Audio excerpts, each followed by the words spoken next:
Alrighty, so we are going to finish up our topic 3 notes about the multiplication properties of exponents. Before we do that, I did want to give you a chance to look over the 14 problems you did for homework last night and just kind of see how you did, see if you are on track or if you're completely lost. We're going to continue to do some of the same stuff in a second when I go through the notes, but I wanted to let you look at these first. If you didn't do your homework last night, then here's your freebie, but I would strongly suggest you still try to do these on your own and then just match them to this and see how you did. But yeah, pause the video if you need more time, because I'm going to go ahead and go on, but pause your video and check your homework. I know all of my classes kind of ended up in different spots, but none of y'all got to number 16, so that's where I'm going to start. As some of y'all know, my throat started like going crazy during 6th period, so I'm sorry if I have to pause and drink water like every 2 seconds. So turn to number 16 in your notes packet,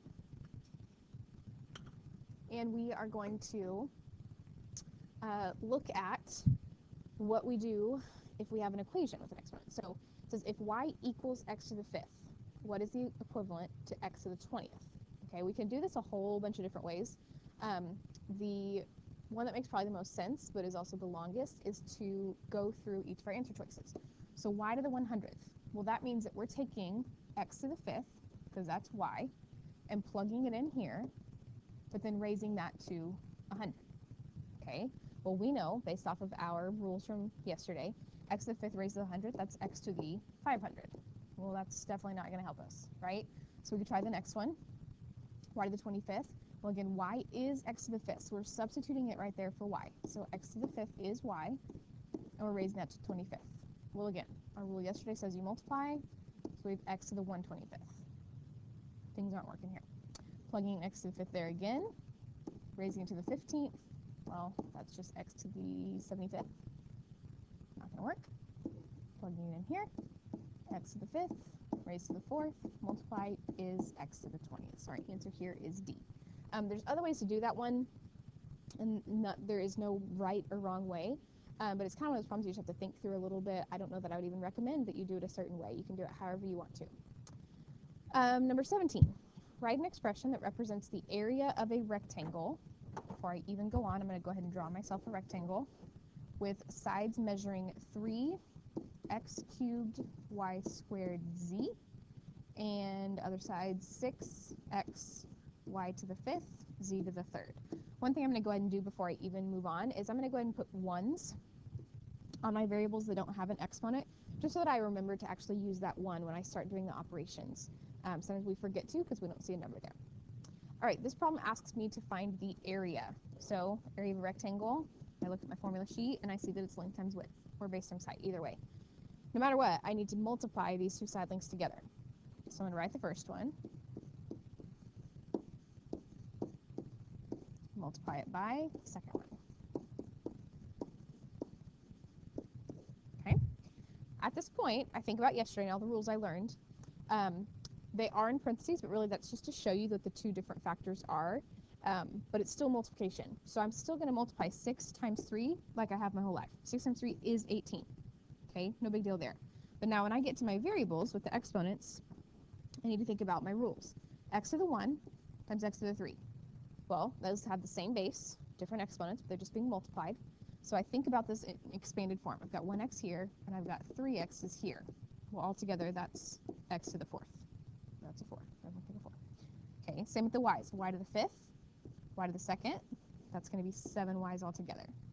Z to the 3rd, z to the 1st. That's z to the 4th. There is my final answer. Okay?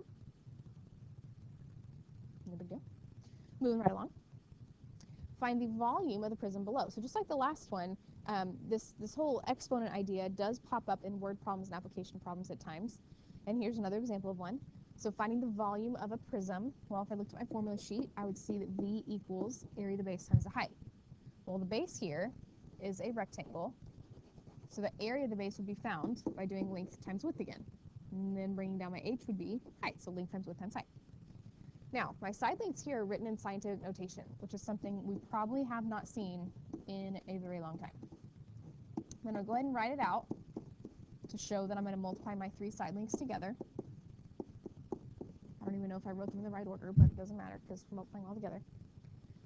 And I know that my goal is to use my exponent properties to simplify that little expression into a more succinct answer for my volume. So before we do that, let's talk about scientific notation. Scientific notation is always written in this way. We get custodial staff to small gem, please. Custodial staff to small gem, please. Thank you. I don't know if y'all could hear that, but sometimes after school we get announcements from Mr. Tomakama. So anyways, here's scientific notation, and the first part of it is always just one digit, okay? You can't have anything else besides one digit in that first location, and it can't be a 0 either. All the other digits go here. This number up here, the exponent, is the number of times that you move your decimal point, right? So this is not number 19 that I'm about to do, but if I had the number like 5,360,000 and I wanted to write it in scientific notation, I take my first digit, which is a 5, decimal point, all the other digits, 3, 6, and multiply it by 10 to the, I see how many times I need to move my decimal point. Right now it's at the back, but I want it to be in between the 5 and the 3, like this. So I'm moving it 1, 2, 3, 4, 5, 6 times. Okay? So that's just a quick review about scientific notation. It's really not important for you to even understand how to do that anymore, at least for my class's sake. But what is important is that you recognize on our problem over here that we are multiplying whole numbers, or in this case, rational numbers, and we are multiplying numbers that have the same base with exponents, okay? So think of it this way. If I rewrote this, and I don't necessarily want you to write this because I'm going to erase it, but if I wrote this as 4 times x to the 4th, and 7.1 x to the 2nd, and 2.3 x to the 3rd, that one wouldn't trip you up, right? Because you would combine your x's, multiply all your coefficients, and you'd be done. However, in this problem, it just looks weird because we have this times 10 thing. But really, it's the same idea. Those all have the same base. So let's focus on those. All these 10s and our exponents, we're going to combine just by adding. So it's going to be times 10, that's the base, 4, 2, and 3. Add those together, and I get 9. Okay? Now, the coefficients in the front, I'm going to multiply just like I've always multiplied. 4 times 7.1 times 2.3, which, luckily, we can use a calculator in algebra, so let me work this out. 4 times 7.1 times 2.3, 65.32. Okay? Now, technically this answer is okay. We multiplied everything correctly. It is times 10 to the 9th. That's totally fine. The only thing that's wrong with it is that now it's not in formal scientific notation. Like I pointed out over here, you're supposed to only have one digit in that first spot, one digit before the decimal point, and we have 2 now. We have a 6 and a 5, which we're not supposed to have. So I need to really get this decimal point to move over one more, so it says 6.532. Okay? Well, this times to the 9th, remember that exponent told you how many times to move the decimal point. Since it had already been moved 9 times, and we just moved it one more, this now is going to say times 10 to the 10th. And that is really the best final answer that we could give. And not that it, again, not that it matters that you totally understand this whole scientific notation thing. If you've been trucking along, totally understanding, and then now you're wigging out, don't worry about it. This is not totally essential. This is just kind of an example of when the exponent properties pop up. So let's try 19, which is another scientific notation problem, and maybe it'll help clear some things up.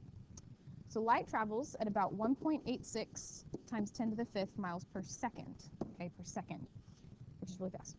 Find the approximate distance that light travels in 1 hour, and then write your answer in scientific notation.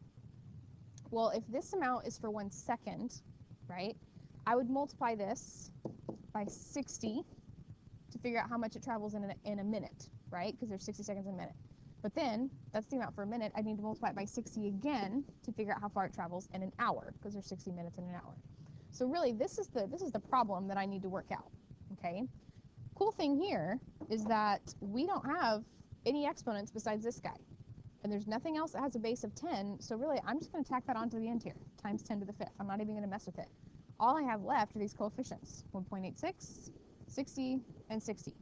So we need to multiply those. Let me get my calculator. 1.86 times 60 times 60.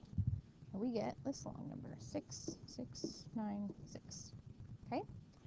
just like before, this is technically not an official scientific notation. I need to only have one number before my decimal point, and right now my decimal point's over here. So I need to move it 1, 2, 3 more times. Because I want to move it 3 more times, I need to adjust that here. So I want 6.696 times 10 to the, not 5th, but 3 more would make it 8th. And that should be our answer. Double check my multiplication really fast. 1.86. Oops. Okay, just checking. Alrighty, hopefully we're good there. Just 2 more, I think. Yes, okay. So number 20 says evaluate the x to the sun, which is interesting, for s equals 2, u equals 5, n equals -4. So they didn't give us x, so x is going to stay down here. S they said is 2, u is 5, n is -4. Remember, these are all being multiplied together up there. Whenever anything is squished together like that, it's multiplication. So this is really just x to the whatever all this is multiplied together. 2 times 5 is 10. 10 times -4 is -40. Okay. Now at this point, I don't have a negative exponent, so I flip it. 1 over x to the 40th. Hopefully that one was pretty simple for you. All right, last one. Write an expression for the area, again with area, of the figure in the problem below. Well, this is a triangle, so I know that my area is equal to 1/2 my base times my height. Looking at my figure, I can go ahead and plug in for my base 2m to the 4th n squared all squared, and then for my height mn all squared. Okay, now I would take it one piece at a time. Even though this is all one giant term that we're trying to simplify, I would take it one piece of the term at a time. So I'm going to start with this very last one over here.